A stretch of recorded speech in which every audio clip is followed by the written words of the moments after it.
Congratulations. You bring them out. You really bring them out. Today, I'm delighted to welcome Israeli Prime Minister Benjamin Netanyahu back to the White House. It's a wonderful feeling and a wonderful event. We had fantastic talks, and thank you very much with your staff. He's the first foreign head of state to visit during our administration, and Bibi, I want to say it's an honor to have you with us. Over the past 4 years, the U.S. and the Israeli alliance has been tested more than any time in history. But the bonds of friendship and affection between the American and Israeli people have endured for generations, and they are absolutely unbreakable. They are unbreakable. I'm confident that under our leadership, the cherished alliance between our two countries will soon be stronger than ever. We had a great relationship. We had great victories together 4 years ago.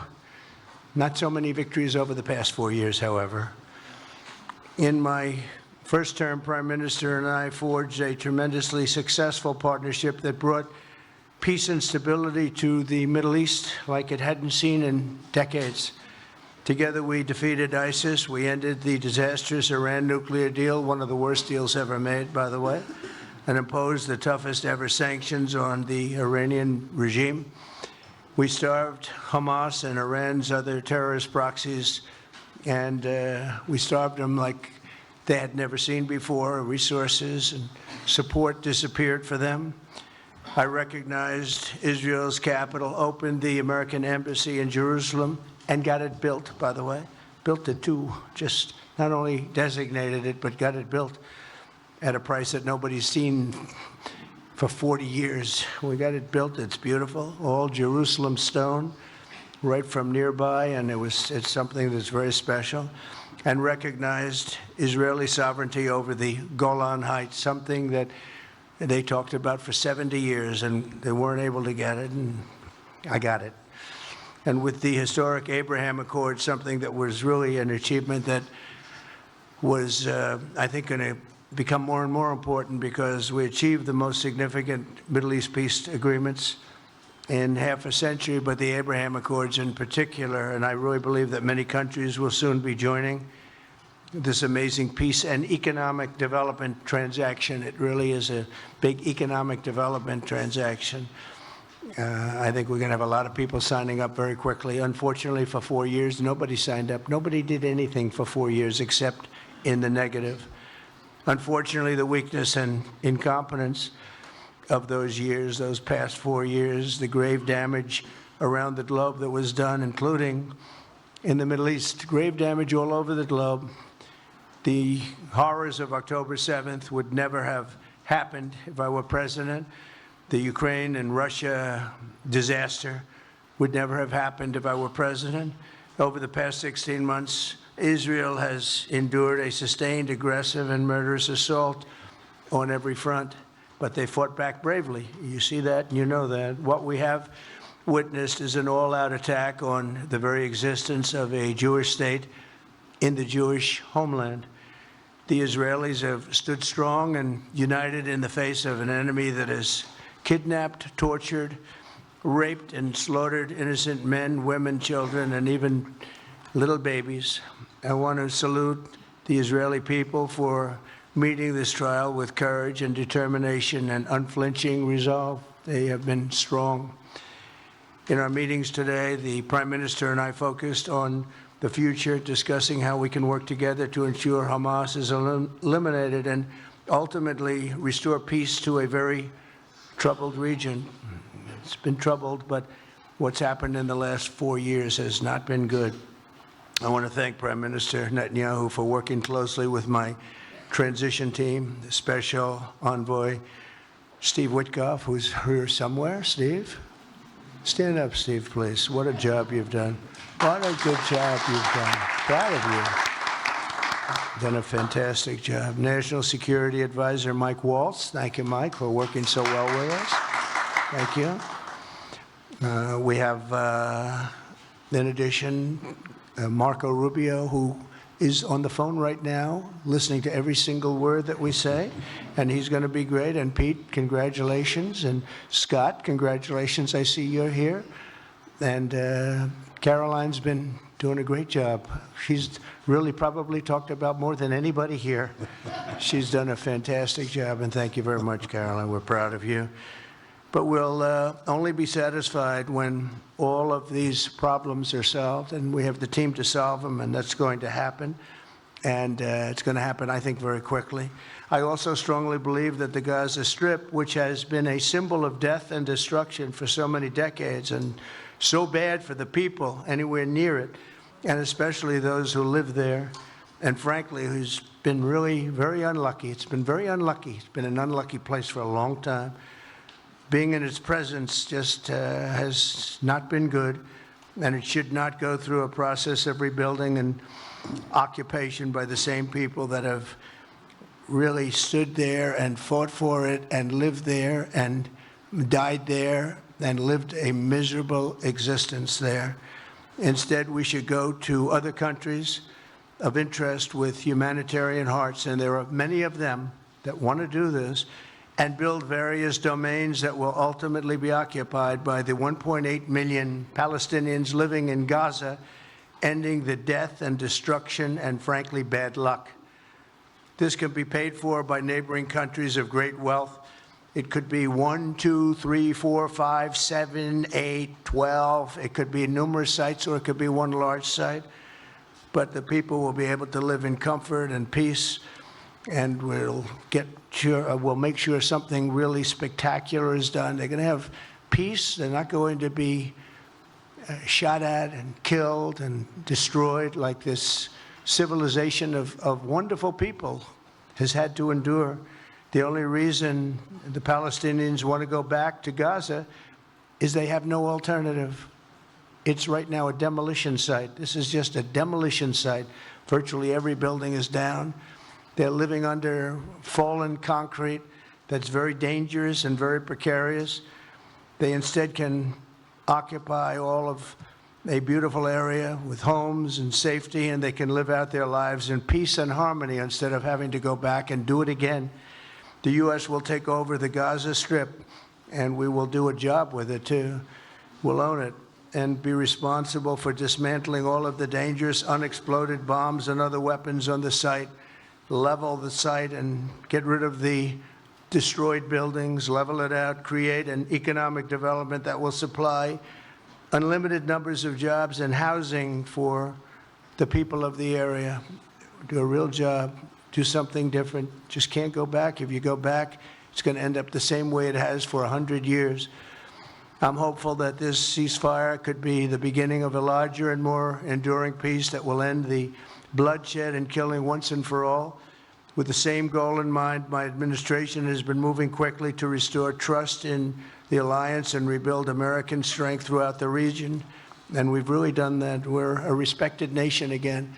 A lot's happened in the last couple of weeks. We are actually a very respected nation again. I ended the last administration's de facto arms embargo on over $1 billion in military assistance for Israel.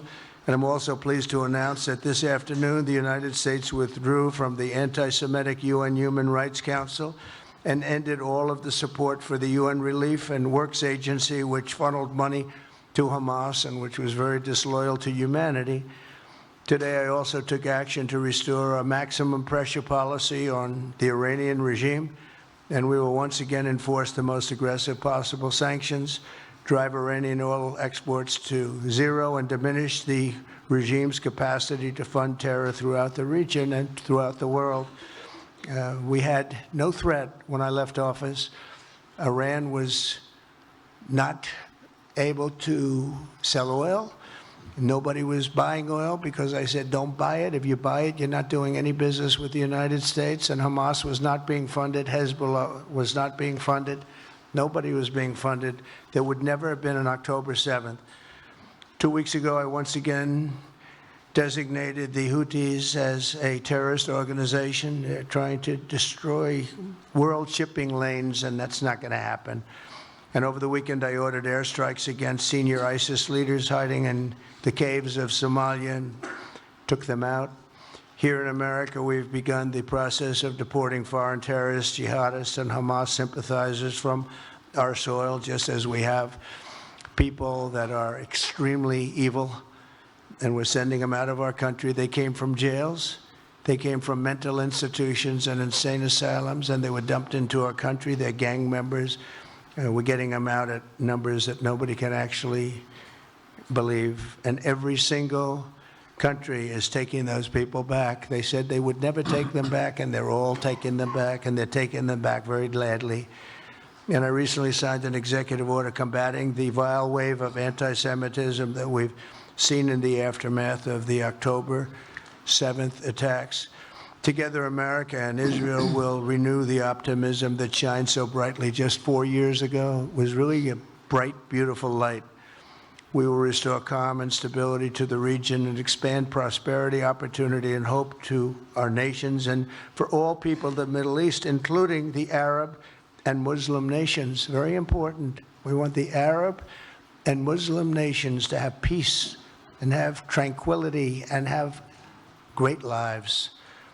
I'd like to now invite Prime Minister Netanyahu to say a few words, and we'll take some questions afterwards. Thank you very much. Thank you, Mr. President. I'm honored that you invited me to be the first foreign leader to visit the White House in your second term. This is a testament to your friendship and support for the Jewish state and the Jewish people. I've said this before, I'll say it again. You are the greatest friend Israel has ever had in the White House.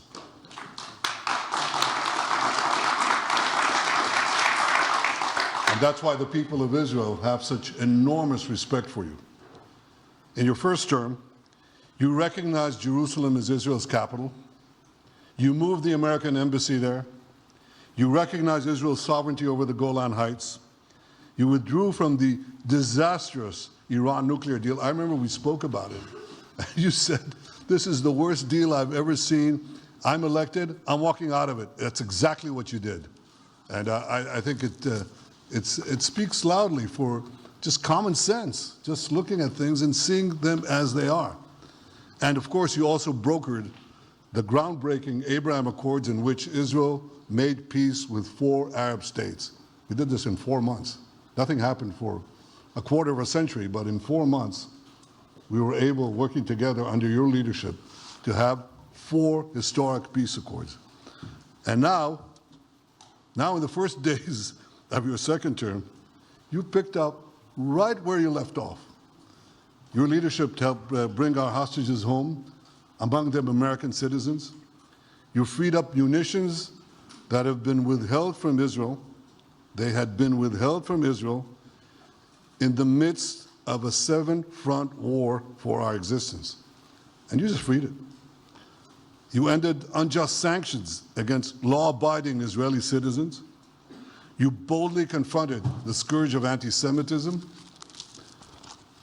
You stopped funding, as you just said, international organizations like UNRWA that support and fund terrorists.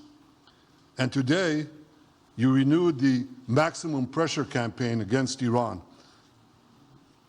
Ladies and gentlemen, all this in just 2 weeks. Can we imagine where we'll be in 4 years? I can.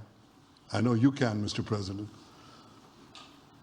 For our part, we in Israel have been pretty busy too. Since the horrendous October 7th attack, we've been fighting our common enemies and changing the face of the Middle East.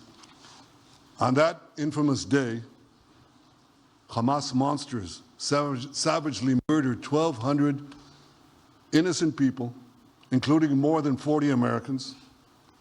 They beheaded men, they raped women, they burnt babies alive, and they took 251 people hostage to the dungeons of Gaza. And after this worst attack on Jews since the Holocaust, Iran and its henchmen in the Middle East were absolutely ecstatic. Haniya praised the massacre. Sinwar said that Israel was finished.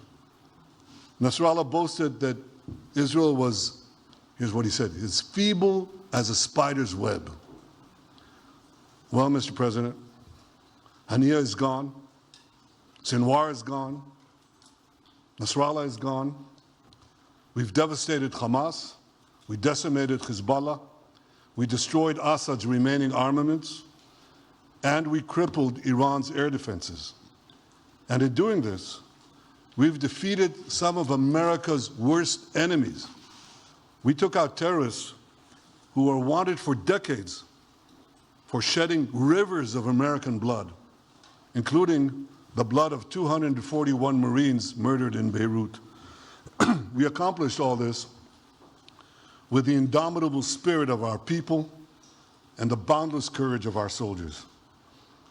The Bible says that the people of Israel shall rise like lions, and boy did we rise. Today, the roar of the Lion of Judah is heard loudly throughout the Middle East. Israel has never been stronger, and the Iran terror axis has never been weaker. But as we discussed, Mr. President, to secure our future and bring peace to our region, we have to finish the job. In Gaza, Israel has 3 goals: destroy Hamas's military and governing capabilities, secure the release of all of our hostages, and ensure that Gaza never again poses a threat to Israel. I believe, Mr. President, that your willingness to puncture conventional thinking that has failed time and time and time again, your willingness to think outside the box with fresh ideas will help us achieve all these goals. And I've seen you do this many times. You cut to the chase. You see things others refuse to see. You say things others refuse to say. And after the jaws drop, people scratch their heads and they say, you know, he's right. And this is the kind of thinking that enabled us to bring the Abraham Accords. This is the kind of thinking that will reshape the Middle East and bring peace. We also see eye to eye on Iran. That's the same Iran that tried to kill us both. They tried to kill you, Mr. President. They tried through their proxies to kill me. We're both committed to rolling back Iran's aggression in the region and ensuring that Iran never develops a nuclear weapon. Mr. President, ladies and gentlemen, Israel will end the war by winning the war. Israel's victory will be America's victory. We will not only win the war, working together, we will win the peace. With your leadership, Mr. President, and our partnership, I believe that we will forge a brilliant future for our region and bring our great alliance to even greater heights. Thank you. Thank you very much, baby. Very nice. Thank you. And J.D. Vance, everybody. J.D., please, Vice President, stand up. He's been doing a good job. He's been working very hard on all things, but this in particular. We'll take some questions, please. Yes, ma'am. Go ahead, please. Go ahead. Yeah, go ahead. Mr. President, can a normalization deal with Saudi Arabia be achieved without the acknowledgement of a Palestinian state? That question for you too, Mr. Prime Minister. And Mr. President, given what you've said about Gaza, did the U.S. send troops to help secure the security vacuum? So Saudi Arabia is going to be very helpful, and they have been very helpful. They want peace in the Middle East. It's very simple.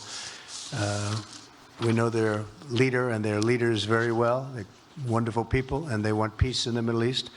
As far as Gaza is concerned, we'll do what is necessary. If it's necessary, we'll do that. We're going to take over that peace, and we're going to develop it, create thousands and thousands of jobs, and it'll be something that the entire Middle East can be very proud of.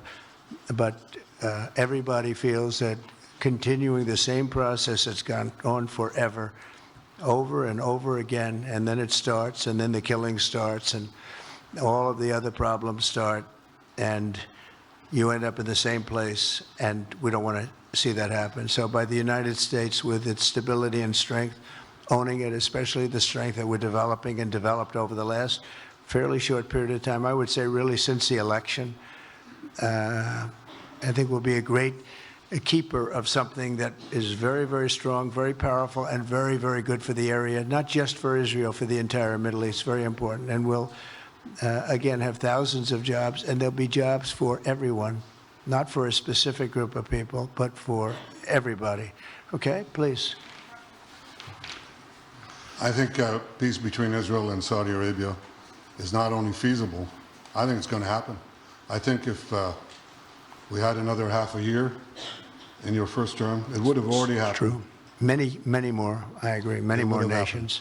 I think you can't prejudge and pre-guess how we'll achieve it, but I'm committed to achieving it, and I know the President is committed to achieving it, and I think the Saudi leadership is interested to achieve it. So we'll give it a good shot, and I think we'll succeed. Yeah, please, go ahead. First of all, President Trump, did you hear from Prime Minister Netanyahu at your meeting guarantees that ceasefire will go, including phase 2? And Prime Minister Netanyahu, question to you, why are you refusing to set up a national commission to investigate failures of the process? Well, I can't tell you whether or not the ceasefire will hold. We've done, I think, a very masterful job. We weren't helped very much by the Biden administration, I can tell you that. But we've gotten quite a few hostages out. We're going to get more out. But we're dealing with very complex people. And we are going to see whether or not it holds. We certainly want to have more come out. They've come out damaged in many ways, very damaged people. But they're going to get better, and they're going to be strong, and they're going to have a good life. And we hope to get as many as possible out. Whether or not it holds, I don't know. We hope it holds. We hope it holds. I think that at the appropriate time, which I think will enable us to really investigate what happens, what were the causes of the failures, by an independent commission that will be accepted by the majority of the people. We don't want it accepted by one half of the people and not the other. I think we should have it, and we should find out exactly what happened. I'm insisting on it. And believe me, it'll surprise a lot of people when it happens. Kelly, go ahead. You are outlining something that is really quite striking tonight. You are talking about, thank you, Mr. President, Mr. Prime Minister. You are talking tonight about the United States taking over a sovereign territory. What authority would allow you to do that? Are you talking about a permanent occupation there, redevelopment? And Mr. Prime Minister, do you see this idea as a way to expand the boundaries of Israel and to have a longer peace, even though the Israeli people know how important that land is to you and your citizens, just as the space is inherited by the Palestinians as well? I do see a long-term ownership position, and I see it bringing great stability to that part of the Middle East and maybe the entire Middle East. And everybody I've spoken to, this was not a decision made lightly. Everybody I've spoken to loves the idea of the United States owning that piece of land, developing and creating thousands of jobs with something that will be magnificent in a really magnificent area that nobody would know. Nobody can look because all they see is death and destruction and rubble and demolished buildings falling all over. It's just a terrible sight. I've studied it. I've studied this very closely over a lot of months, and I've seen it from every different angle. And it's a very, very dangerous place to be, and it's only going to get worse. And I think this is an idea that's gotten tremendous, and I'm talking about from the highest level of leadership, gotten tremendous praise. And if the United States can help to bring stability and peace in the Middle East, we'll do that.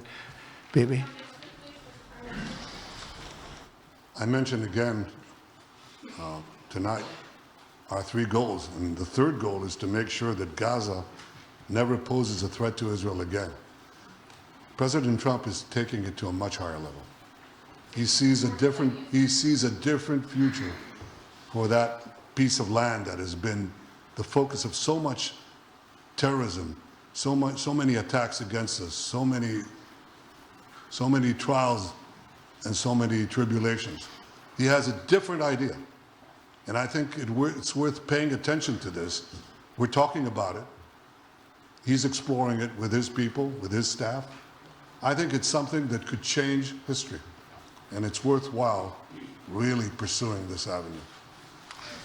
Yeah, please, go ahead. Go ahead. Right. President, I have a question for you. Can you hear me? Yeah. So before rebuilding Gaza again, obviously we'll take out all the hostages, and one of them is Sudan Alexander, an American soldier who is alive. How will you be assured that you will take out all the hostages and then rebuild? We're working very hard to get all the hostages. The word is all, and we are working very hard. So far, it's been moving along fairly rapidly, pretty much on schedule. I'd love to have them all out at one time, but we're taking them out, and tomorrow more are being released, and over the days more, and then we'll go into a phase 2. But we'd like to get all of the hostages, and if we don't, it will just make us somewhat more violent. I will tell you that, because they would have broken their word.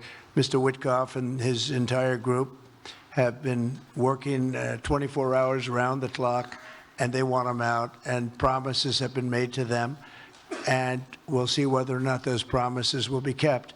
But we want all the hostages, that's right. How much time do you think it will take? Mr. President, do you support Israeli sovereignty in Judea and Samaria, areas which many believe is the biblical homeland of the Jewish people? Well, we're discussing that with many of your representatives. You're represented very well, and people do like the idea, but we haven't taken a position on it yet. But we will be we'll be making an announcement probably on that very specific topic over the next 4 weeks. Go ahead, please. Please. Thank you so much, Mr. President. You just said that you think all the Palestinians should be relocated to other countries. Does that mean that you do not support a two-state solution?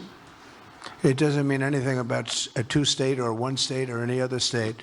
It means that we want to have, we want to give people a chance at life. They have never had a chance at life because the Gaza Strip has been a hellhole for people living there. It's been horrible.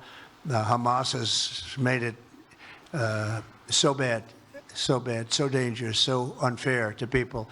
And by doing what I'm recommending that we do, it's a very strong recommendation, but it is a strong recommendation. By doing that, we think we're going to bring perhaps great peace to long beyond this area. And I have to stress, this is not for Israel. This is for everybody in the Middle East, Arabs, Muslims. This is for everybody. This would be where they can partake in terms of jobs and living and all of the other benefits. And I think it's very important. It just doesn't work the other way. You know, you can't keep trying. They just has been going along for so many decades, you can't even count. You just can't keep doing. You have to learn from history. You can't keep doing the same mistake over and over again. Gaza is a hellhole right now. It was before the bombing started, frankly. And we're going to give people a chance to live in a beautiful community that's safe and secure. And I think you're going to see a tremendous outflowing of support. I can tell you, I spoke to other leaders of countries in the Middle East, and they love the idea. They say it would really bring stability, and what we need is stability. Yes, sir, please. Go ahead. Thank you. Are you still committed to imposing sanctions on the ICC, despite the move being stalled in the Senate? And please, a question for the Prime Minister as well. The President has been very clear about his desire to achieve a deal with Saudi Arabia. How do you settle this if Israel is required to renew the war against Hamas in the future? Go ahead, Bibi. I think everybody understands that just as the President fought and defeated Al-Qaeda and ISIS, that we can't leave Hamas there because Hamas will continue the battle to destroy Israel. They'll do, you know, when in this temporary ceasefire, one of their leaders comes out, you know what he says? We're going to do October 7th again, except we'll do it bigger. So obviously, you can't talk about peace neither with Hamas or in the Middle East, if this toxic, murderous organization is left standing. Any more that you could make peace in Europe after World War II if the Nazi regime was left standing and the Nazi army was left standing. You want a different future? You got to knock out the people who want to destroy you and destroy peace. That's what we're going to do. I think that will also usher in, actually, the peace with Saudi Arabia and with others. And I think there will be others, too. Yes, ma'am. Go ahead. Woman, as a high expectation from you. Do you have any plan to change Afghanistan situation? Are you able to recognize Taliban? Because I'm an Afghan journalist, Afghan support woman. Any comment about Afghanistan? What's your future plan for Afghan people, especially I Afghanistan? have a little hard time understanding you. Where are you from? Oh. Actually, it's a beautiful voice and a beautiful accent. The only problem is I can't understand a word you're saying. But I just say this, good luck, live in peace. Go ahead, please. That's okay, yeah, please. Prime Minister, you said earlier today that it was tough for you to implement these sanctions on Iran, but you did indicate that you were willing to negotiate with them. What would that look like, and are you in conversations with them? And the same for the Prime Minister, sir. I hated doing it. I want Iran to be peaceful and successful. I hated doing it. I did it once before, and we brought them down to a level where they were unable to give any money. They had to survive themselves, and they had no money. They were essentially broke, and they had no money for, as I said, Hezbollah. They had no money for Hamas. They had no money for any form of terror. The 28, if you call it, the 28 sites of terror, they had no money for any of it. They had to do their own and focus on their own well-being. And I hated to do it then, and I hate to do it just as much now. And I say this, and I say this to Iran, who's listening very intently. I would love to be able to make a great deal, a deal where you can get on with your lives and you'll do wonderfully. You'll do wonderfully. Incredible people, industrious, beautiful, just an unbelievable group of people in Iran. And I know them well, have many friends from Iran and many friends that are Americans from Iran, and they're very proud of Iran. But I hated to do it, just so you understand. And I hope we're going to be able to do something so that it doesn't end up in a very catastrophic situation. I don't want to see that happen. I really want to see peace, and I hope that we're able to do that. They cannot have a nuclear weapon. It's very simple. I'm not putting restrictions.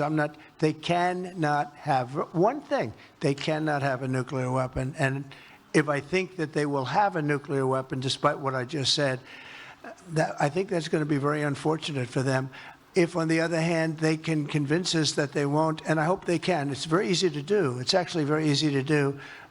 I think they're going to have an unbelievable future. Yeah, please, sir, go ahead. You just laid out your plan for Gaza. Yes. Can you lay out your plan for Ukraine and also... For Ukraine? For Ukraine, yes. You consider yourself a strong leader. You blamed your predecessor for letting Russia to take over Ukraine. Will you demand from Putin to get out of Ukraine, from sovereign territory of Ukraine? So we're dealing right now in the subject. I don't want to spend a lot of time because we're here for another reason, but we are having very good talks, very constructive talks on Ukraine. And we are talking to the Russians. We're talking to the Ukrainian leadership. It would have never happened. That would have never happened. It should have never happened. I get reports every week, the number of soldiers, mostly soldiers now. The cities have been largely demolished. You talk about a very sad sight to see. We talk Gaza. Well, many of these cities look as bad as Gaza and worse, what's happened to them. And I want to see that end. And I want to see it end for one simple reason, the life of young people being absolutely obliterated on both sides. You probably have 700,000 Ukrainian soldiers dead, 800,000, maybe more Russian soldiers dead. It's very flat land, and the only thing that's going to stop a bullet is a human body, in this case, usually soldiers.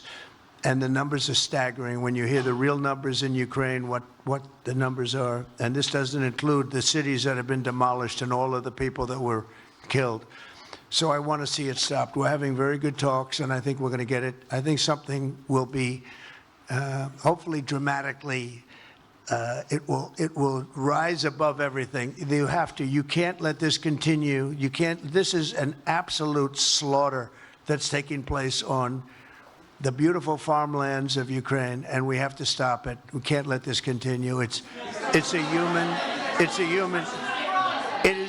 a human tragedy, and we're going to try very hard to stop it. Yeah, please go ahead, sir. Go ahead. Mr. President, thank you very much. Mr. President, what's your view about Palestinian leader Abbas' role in all the regional changes you want to do? And a question for the Prime Minister, what's your view on President Trump wanting to reach a deal with Iran and not a much more active military stance towards it? Go ahead, baby. Go ahead. I think the president just said something that I think is the pivot of everything that we're talking about. He said Iran cannot have a nuclear weapon. And we fully agree with that. If this goal can be achieved by a maximum pressure campaign, so be it. But I think the most important thing is to focus on the goal, which the president just did, and I fully agree with him. Well, I said it, and he said it very well. It's a campaign of pressure to see if we can get something done. He doesn't want to do what some people think will automatically happen because they're very difficult people to deal with, as you know. But if we could solve this problem without warfare, without all of the things that you've been witnessing over the last number of years, it would be, I think it would be a tremendous thing. Go ahead, please. Do you have any plans to visit Israel soon? To visit where? Israel and Gaza. Oh, I love Israel. I will visit there, and I'll visit Gaza, and I'll visit Saudi Arabia, and I'll visit other places all over the Middle East. The Middle East is an incredible place, so vibrant, so it's just one of the really beautiful places, and with great people. And I think a lot of bad leadership has taken place in the Middle East that's allowed this to happen. It's just terrible. And that includes on the American side, by the way.